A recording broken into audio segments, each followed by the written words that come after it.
আসসালামু আলাইকুম। কেমন আছেন আপনারা সবাই? আশা করছি আল্লাহর অশেষ রহমতে আপনারা সবাই ভালোই আছেন। আলহামদুলিল্লাহ, আল্লাহ তাআলা আমাদেরকেও ভালো রেখেছে। তো প্রতিবারের মতো চলে এসেছি আপনাদের মাঝে আরেকটা নতুন দিনের নতুন ভিডিও নিয়ে। আর এই তো দুপুরে রান্নাবান্না দিয়ে ভিডিওটি শুরু করলাম। আজকের ভিডিওটা এখান থেকে শুরু করে দিয়েছি। তো দেখতে থাকুন কোথায় গিয়ে শেষ হয় আর দিনটা কেমন কাটে। আর সংসারের কাজের চাপ অনেক বেশি, সারাদিন কাজে লেগে থাকা লাগে। আর রান্না বান্না খাওয়া দাওয়া এটা তো রেগুলার, এটা তো থাকতেই হবে। আর এদিকে চুলায় রান্না বান্না বসে সংসারের কাজগুলো সমান তালে করে যাচ্ছি, কারণ আমরা গৃহিণীরা যদি একটু বুদ্ধি খাটিয়ে সংসারের কাজগুলো করি, দেখা যায় কি তাহলে সব কাজে তাড়াতাড়ি হয়ে যায়। আমি সব সময় চুলায় রান্না বসিয়ে সংসারের অন্যান্য কাজগুলো করে থাকি। দেখা যায় কি এদিকে আমার রান্না হলো, সংসারের অন্যান্য কাজগুলো হয়ে গেল। আর যদি শুধু রান্না বান্না নিয়ে বসে থাকি তাহলে দেখা যায় কি পরে ওই কাজগুলো করতে গেলে আমার অনেকটা সময় লেগে যায়। তাই আমি সব সময় সংসারের অন্যান্য কাজগুলো করে ফেলি রান্না বসিয়ে। আর আমি আজকে মুরগির মাংস রান্না করে নিচ্ছি, আর হলো চিংড়ি মাছ দিয়ে মিষ্টি কুমড়ার ডগা রান্না করতেছি। আর আমি দুই চুলায় দুইটা বসিয়ে দিয়েছি, আর দুই চুলায় দুইটা বসিয়ে দিলে তাড়াতাড়ি হয়ে যায়। আর আমি মাঝে মাঝে কাজের চাপ বেশি হলে দুই চুলায় দুইটা বসিয়ে দিই। আর যখন কাজের চাপ কম থাকে তখন আমি এক চুলা আস্তে আস্তে রান্না করি। যাই হোক, তো আমি দুই চুলায় দুইটা বসিয়ে দিয়ে রান্না করে নিচ্ছি। আর আজকে মিষ্টি কুমড়া ডগা দিয়ে চিংড়ি মাছ দিয়ে তরকারিটা এত মজা হয়েছে, খুব মজা হয়েছে। আর ভাবছিলাম যে আমি মিষ্টি কুমড়ার ডগাগুলোকে শুটকি দিয়ে রান্না করবো, পরে চিন্তা ভাবনা করে দেখি যে বাসা চিংড়ি মাছ আছে, চিংড়ি মাছ দিয়ে রান্না করি। না, চিংড়ি মাছ দিয়ে রান্না করার পরে তরকারিটা এত মজা হয়েছে কি বলবো। যাই হোক, এই তো আমার দুপুরে রান্না বান্না হয়ে গিয়েছে। আর ভিডিওর শুরুতে আমার আপুদের কাছে একটা রিকোয়েস্ট করে নিচ্ছি, যারা আমার ভিডিওটি দেখছেন প্লিজ আমার ভিডিওতে একটা লাইক দিয়ে ভিডিওটি কন্টিনিউ করুন, কারণ আপনাদের একটা লাইক আমার ভিডিওটি অনেকের কাছে পৌঁছে দেবে। আর আমার কথার মধ্যে কোনো ভুল ত্রুটি হলে ক্ষমা করে দিবেন। আর আমার ভিডিওর কোনো অংশ যদি ভালো লেগে থাকে প্লিজ আমার চ্যানেলটি সাবস্ক্রাইব করে আমার পাশে থাকবেন। সাথে থাকা বেল বাটনটি ক্লিক করে অল অপশনটি সিলেক্ট করে রাখবেন। যখন কোনো নতুন ভিডিও আপলোড করবে সাথে সাথে নোটিফিকেশন পেয়ে যাবেন, তখন সময় সুযোগ করে আমার ভিডিওটি দেখে নিতে পারবেন। আর যারা অলরেডি এই কাজটি করে নিয়েছেন সবাইকে অসংখ্য ধন্যবাদ। যাই হোক, এই তো আপনার ভাই বাজার থেকে আম নিয়ে আসছে, আর হলো শসা নিয়ে আসছে, লেবু নিয়ে আসছে, ধনেপাতা নিয়ে আসছে। আর এগুলোকে আমি এখন নামিয়ে জায়গায় গুছিয়ে রেখে দিচ্ছি। আর উনি যখন বাহির হবে তখন যে কোনো জিনিস পছন্দ হবে তখন নিয়ে আসবে। আর এগুলো হলো দেশি শসা, আর আমার শসা আমার কাছে খুবই ভালো লাগে। আর আমার দেখা দেখে আমার ছেলেও আমার সাথে শসা খায়, আর আমি শসা দিয়ে খেজুর দিয়ে খাই, তাও যেটা দেখে এটাই আমার সাথে আমার ছেলে খায়। আর এই তো এদিকে লেবুগুলোকে আমি নামিয়ে নিয়েছি, আর কতগুলো লেবু একসাথে নিয়ে এসেছে। আর পুরুষ মানুষ যখন দেশে থাকে বা বাসায় থাকে তখন আর কোনো চিন্তা থাকে না, তখন বাইর হলে যা লাগে তা নিয়ে আসে। আর একটা মহিলা মানুষ সংসারের পাশাপাশি যদি বাহিরের কোনো কাজ করা লাগে তাহলে খুব কষ্ট হয়ে যায়, যে সংসার সামলে বাহিরে বাজারঘাট করা খুবই কষ্ট। যাই হোক, তো আমি ধনেপাতাগুলোকে বেছে পরিষ্কার করে নিচ্ছি। আর ধনেপাতা আনলেও আমার কোনো সমস্যা নেই, না আনলেও কোনো আমার সমস্যা নেই, কারণ আমি বাসায় থাকলেও মনে চাইলে তরকারির মধ্যে দিই, না থাকলেও না দেই আর কি। যাই হোক, আনলে মাঝে মধ্যে মনে চাইলে দেই আর কি। আর দুনিয়াতে যত চাহিদা কম হবে ততই কম লাগে, আর যত মনে করবেন লাগবে ততই লাগবে, এই হলো আর কি। আর আমাদের চাহিদা কম থাকাটাই ভালো, কারণ চাহিদা কম হলে সংসারে শান্তি থাকে। আর একটা সংসারে যদি স্বামী স্ত্রীর মধ্যে মিল মহব্বত থাকে তাহলে অল্প আয়ও সংসারে বুঝে শুনে চলা যায়।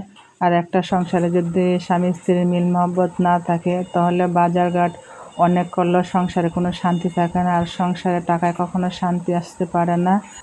অনেক সংসারের মধ্যে দেখবেন অনেক টাকা আছে কিন্তু স্বামী স্ত্রীর মধ্যে মিল মহব্বত নেই, ওই সংসারে কিন্তু শান্তি নেই। আবার অনেক সংসারও দেখবেন টাকা কম, অল্প আয়, তারপরে স্বামী স্ত্রীর মধ্যে মিল মহব্বত আছে, তাহলে ওই সংসারে শান্তি আছে। তাই আমি জীবনে মনে করি চলতে গেলে স্বামী স্ত্রীর মিল মহব্বত থাকাটাই জরুরি, তাহলে সংসারে শান্তি থাকে। আর একটা কাজ যদি মিলেমিশে বুঝে শুনে করা যায় তাহলে সংসারে শান্তি বরকত সব কিছুই আসে। যাই হোক, তো কিছু কাপড় চোপড় ধুয়ে শুকিয়ে রেখেছিলাম, এগুলাকে এখন ভাঁজ করে নিয়েছি।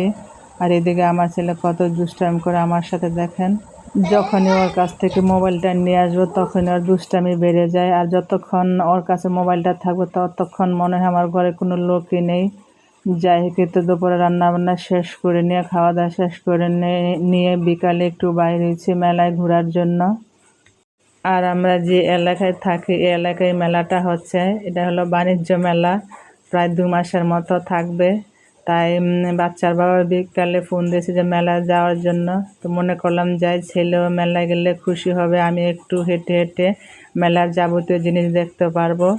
যাই হোক, তো আমার ছেলে তো বিমানের মধ্যে উঠেছে। আমার ছেলে তো বিমানে উঠে মহা খুশি। আর আমি তো মনে করছি আমার ছেলে খুব ভয় পাবে না। মাশাআল্লাহ, আমার ছেলে তো কি সুন্দর রিল্যাক্সে বসে বিমানে ঘুরতেছে। আর সব বাচ্চা কাচ্চারে খুব মহা খুশি। আর এগুলো হলো বাচ্চাদের বিনোদনের জন্য।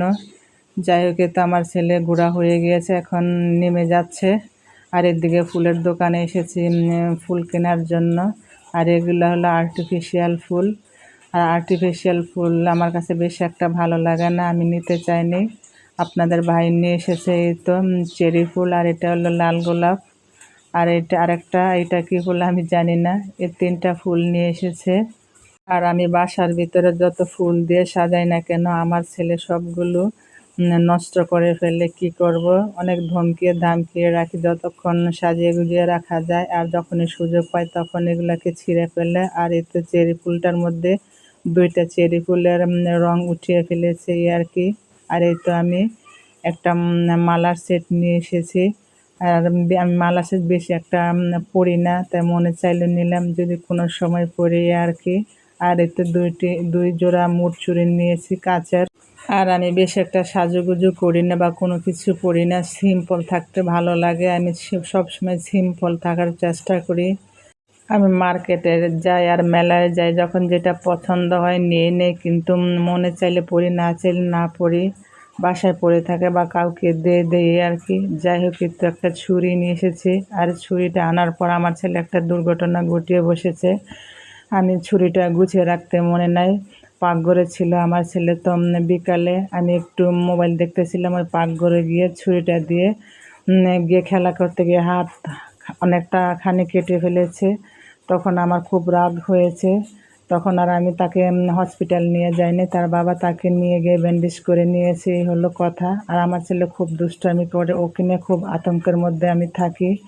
বাসায় এমন কোনো জিনিস নেই যে আমার ছেলে চিপাচাপি থেকে বাইর করে এগুলাকে নষ্ট না করে, খেলাধুলা না করে, যত লুকিয়ে রাখি না কেন।